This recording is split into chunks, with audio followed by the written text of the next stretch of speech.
Assalamu alaikum dear students. Hopefully you all are enjoying good health inshallah. Students, we are studying the chapter variations and genetics, and today we will complete this chapter inshallah. So now our topic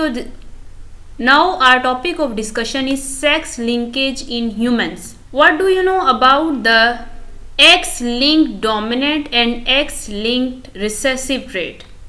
So X-linked dominant is a trait which is determined by an X-linked dominant gene, while X-linked recessive is a trait that is determined by an X-linked recessive gene. तो जो gene control कर रही होगी उसको वही trait होगी. X-linked dominant को X-linked dominant gene ही determine कर रही है, right? So next is the X-linked recessive inheritance. Genetics of hemophilia.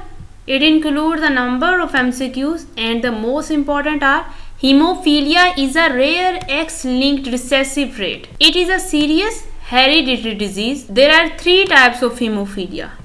Number 1 is A, 2 is B and third one is the C. Hemophilia A and B are non-allelic recessive sex-linked, but hemophilia C is an autosomal recessive trait. तो ये जो ए और B types हैं ये दोनों non allelic recessive sex linked हैं sex linked लेकिन non allelic recessive type की हैं. लेकिन जो सी टाइप है हीमोफीलिया की वो ऑटोजोमल रिसेसिव है, right? And then the percentage is 80% haemophiliacs suffer from haemophilia A due to the abnormality of factor 8. About 20% suffer from hemophilia B due to disturbance in factor 9, but less than 1% suffer from hemophilia C due to reduction in factor 11. तो ये factors हैं जो corresponding haemophilia की types को describe कर रहे हैं, and these hemophiliacs are just due to the disturbance or abnormality of these factors. These are their percentages.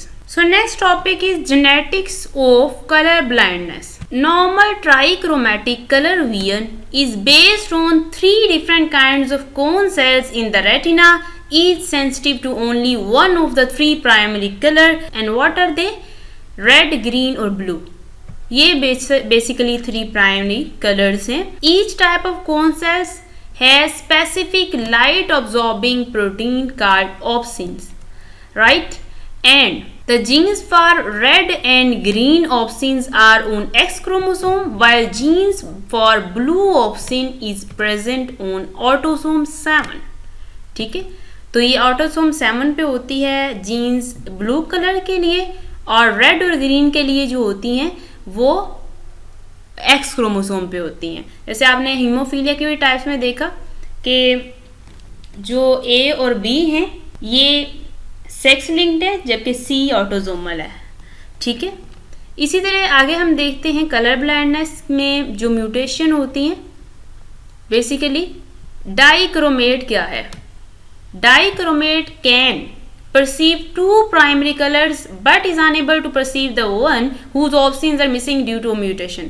तो म्यूटेशन होती है जिसकी वजह से एक कलर की जो है वो परसीव नहीं हो सकता, 2 प्राइमरी कलर्स परसीव कर सकता है पेशेंट, तो वो डाइक्रोमेट होता है जो कि 2 प्राइमरी कलर्स को देख सकता है. इसमें नेक्स्ट हम अगर देखते हैं मोनोक्रोमेट, तो मोनोक्रोमेट ऐसा होता है जो सिर्फ एक कलर को देख सकता है, ठीक है, मोनोमीन 1. तो ये ट्रू कलर ब्लाइंडनेस जो है वो मोनोक्रोमेसी है, right? And students, protanopia and deuteranopia and tritanopia are the 3 important terms. Protanopia होती है रेड ब्लाइंडनेस, ड्यूट्रानोपिया होती है ग्रीन ब्लाइंडनेस, और ट्राइटानोपिया जो होती है ये ब्लू ब्लाइंडनेस होती है. मतलब प्रोटानोपिया को रेड कलर नज़र नहीं आएगा, रेड कलर नज़र नहीं आएगा, ग्रीन और ब्लू आएगा. Likewise is the case of deuteranopia and tritonopia. So students, next is the blue cone monochromacy जो है ये X-linked recessive trait है. तो ब्लू कोन मोनोक्रोमेसी का मतलब ये है कि ये ऐसा पेशेंट है जिसको रेड और ग्रीन कलर नज़र नहीं आते, सिर्फ ब्लू आता है, ठीक है. तो इसका मतलब इसके अंदर रेड ग्रीन ब्लाइंडनेस है, तो इसको हम रेड ग्रीन कलर ब्लाइंडनेस भी कहते हैं। ये हेरिडिटरी डिजीज है कॉमनली, ठीक है। Then is the testicular feminisation syndrome. The second name for this syndrome is androgen insensitivity syndrome. ये rare X linked recessive trait है। अब ये जो पर्सन्स होते हैं उनके एक्स क्रोमोसोम के ऊपर TFM जीन होगा, जिसकी वजह से वो फिजिकली फीमेल में डेवलप होंगी, लेकिन उनमें मेल का सेट होगा क्रोमोसोम का XY, राइट। सो उनकी फिजिकल अपीयरेंस फीमेल्स की तरह होगी, उसमें डीजेनरेटेड टेस्टिस भी होंगे और ये फीमेल की तरह ही रहेंगे लेकिन स्टीराइल होंगे। So it is the testicular feminisation syndrome and it is very important short question. So next is X-linked dominant inheritance. Students, this inheritance is more common in females than males, right? तो ये female में ज़्यादा है, लेकिन अगर हम बात करेंगे Y-linked inheritance की तो वो मेल में ज़्यादा होगी। X-linked inheritance है डोमिनेंट, तो ये फीमेल में ज़्यादा होगी। Automatically it is understood. और उसके बाद इसकी एग्जाम्पल में आती है हाइपोफॉस्फोटेमिक रिकेट्स। ये एक्स लिंक डोमिनेंट ट्रेट है। It is a rare hereditary disease, जबकि अभी हमने जो देखी है कलर ब्लाइंडनेस, ये कॉमन हेरिडिटरी डिजीज है और इसके ज़्यादा केसेस जो हैं वो मेल में होते हैं, वुमेन की निस्बत मेन में होते हैं, ठीक है। एक्स लिंक रिसेसिव ट्रेट, लेकिन x link dominant trait female में ज़्यादा होगी और इसमें हाइपोफॉस्फोटेमिक रिकेट्स की एग्जाम्पल है और ये रेयर हेरिडिटरी डिजीज है, right. So next is Y linked inheritance. तो जो वाई लिंक्ड इनहेरिटेंस होगी ना, इसमें ये है कि maleness is a Y link trait. तो Y link trait Y chromosome के थ्रू फादर से सन में ही जा सकती है, फीमेल में तो डॉटर में तो नहीं जा सकती ना, क्योंकि वाई क्रोमोसोम है, राइट। तो वाई क्रोमोसोम के ऊपर ही है, ये डिपेंड करता है, तो ये फादर से सन में जाएगी, ठीक है। फीमेल्स इसको इनहेरिट नहीं करती हैं, इसमें SRY जीन आएगी, ठीक है। और it is the male sex switch which triggers developmental processes towards maleness after 6 week pregnancy. तो इस 6 वीक प्रेगनेंसी के बाद जो है ये जो फीटस होता है वो डेवलपमेंट उसकी मेलनेस की तरफ शुरू हो जाती है, क्योंकि इस केस में वाई लिंक्ड इनहेरिटेंस है और वाई क्रोमोसोम जो है वो पास हुआ है नेक्स्ट जनरेशन में। So next are the 2 important short questions and these topics may be asked in the form of long question 2, sex limited trait and sex influence trait. Sex limited trait कौन सी होती है? जो सिर्फ एक sex में limited होती है, as the name indicates it, ठीक है। और इसमें क्या है कि ये बॉडी के स्ट्रक्चर फंक्शन को अफेक्ट करती है, या तो मेल में करेगी या फीमेल में करेगी, right. So it is the definition, and then these traits may be controlled by sex linked और autosomal जीन, दोनों से कंट्रोल होती है। एग्जाम्पल इसमें है कि जो मिल्क यील्ड की जीन है ये डेयरी कैटल में सिर्फ कॉज को इफेक्ट करती हैं, ठीक है। और बियर्ड ग्रोथ जो है ह्यूमन में सिर्फ मेल में होती है, फीमेल में नहीं होती, तो ये एक सेक्स लिमिटेड ट्रेट है, right. So these are the examples. Next is the sex influence trait. ये दोनों में ही होती है, मेल फीमेल में, लेकिन ज़्यादा कॉमन ये एक सेक्स में होती है, राइट। और ये कंट्रोल होती है ऐसी एलील से that is expressed as are dominant in one sex but recessive in the other. दोनों में होती है ना, तो एक में ये डोमिनेंट होगी, दूसरे में ये रिसेसिव होगी, राइट। और ये हार्मोनल डिफरेंस की वजह से ये डिफरेंस नज़र आता है एक्सप्रेशन में बिटवीन द सेक्सेस।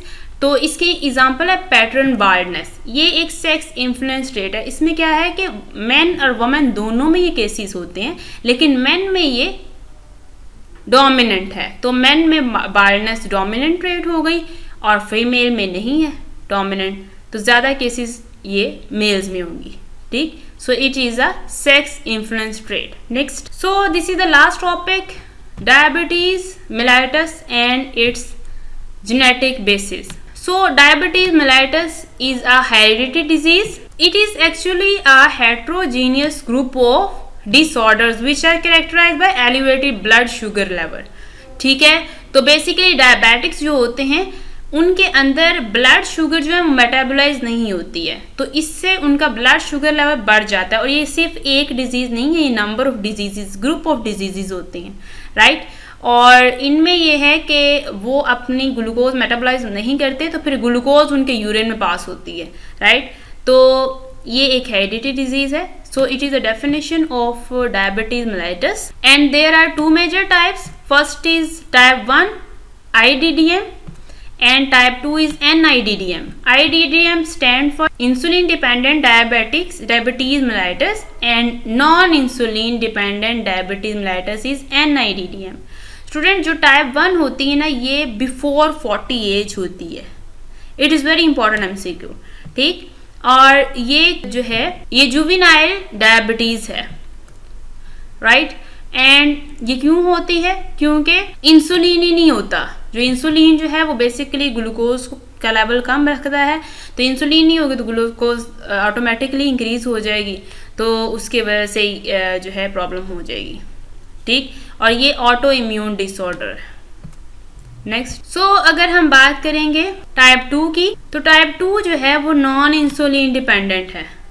और ये 90% जितने भी डायबिटिक पेशेंट्स होते हैं उनमें 90% को टाइप 2 डिजीज़ होती है डायबिटीज़ की, राइट। और इनमें क्या है कि these person produce some endogenous insulin themselves. ये इनके अंदर इंसुलिन ज़रूर पैदा होती है, बनती है, लेकिन इंसुलिन को रिस्पॉन्ड नहीं करते बॉडी के सेल्स, ठीक है। तो इसलिए ग्लूकोज ब्लड से टेकअप नहीं की जा सकती glucose, right. So they develop a sort of insulin resistance, right. और ये ओवर एज 40 जो होते हैं उनमें ये डिजीज़ होती है। और मोस्ट कॉमनली ये ओबीज लोगों में होती है, जो लोग ओबेसिटी का शिकार होते हैं पहले से, right. So it is also an important MCQ। Then about 2 to 5% type 2 diabetics get the disease early in life. क्योंकि टाइप 1 जो है वो अर्ली इन लाइफ होती है और later in life after 40 years type 2 होती है, लेकिन टाइप 2 भी 2 to 5% जो हैं लोगों को type 2 before 25 years of age हो जाती है, और उसे हम कहते हैं MODY, MODY, maturity onset diabetes of young. MODY जो है ये इनहेरिट होती है as an autosomal dominant trait, right, not sex linked, it is autosomal. 50% cases जो MODY के हैं ये म्यूटेशंस होती हैं ग्लूकोकाइनेज जीन में, उनमें उनकी वजह से होती है, राइट। सो MODY जो है इसके बारे में यहाँ पे पूछा जा सकता है, what do you know about the MODY। So starting from here the answer ends over here, right. And students, here is the last yellow block which may be asked in the form of MCQs. Blood pressure is an example of multifactorial trait. multifactorial trait होती है जो कि gene से भी control होती है और environmental factor से भी कंट्रोल होती है, वो मल्टीफैक्टोरियल जीन होती है, ठीक है। तो मल्टीफैक्टोरियल जीन जो है वो मल्टीफैक्टोरियल ट्रेट को कंट्रोल करती है। There is a correlation between systolic and diastolic blood pressure of parents and their children. This correlation is partly due to genes common in them. Blood pressure is also influenced by environmental factors such as diet, stress and tension. So students, जो blood pressure है ये भी multifactorial trait है, ठीक है। सिर्फ gene से इसको कंट्रोल नहीं करते बल्कि environment का भी इसके ऊपर अफेक्ट होता है। Likewise is the diabetes mellitus, right? This is also a multifactorial trait. Well students, this is the end of chapter variation and genetics. May Allah bless you all. Thank you very much students.